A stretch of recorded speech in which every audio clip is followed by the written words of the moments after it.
Victim Rashed, ও দিনাজপুরে থাকতো। ও গতকালকে আসতে বাড়িতে, আসার পরে খাওয়া দাওয়া করছে, ছেলে সন্তান নিয়ে ঘুমাতে যাবে।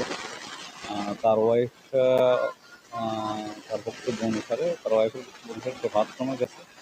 সেই মুহূর্তেই জহিরুল সে সে একটু ধারালো, যে ভেজাং বলি বা যেটা হাসুয়া বলি, ওইটাতে তার ঘাড়ে কোপ মারে ছেলেকে। ছেলেকে একাধিক 2-3টা কোপ মেরে সে দ্রুত ঘরটি তালা মেরে সে দ্রুত তারপরে চলে যায়।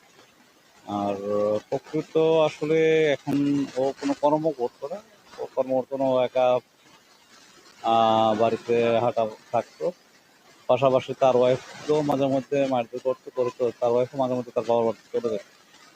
তার মা বাড়িতে ওই দিন বাড়িতেই থাকে, তার মাও বাড়িতে ছিল না। এই সুযোগে সে হত্যাকাণ্ডটা সংঘটিত ঘটায় সে চলে যায়।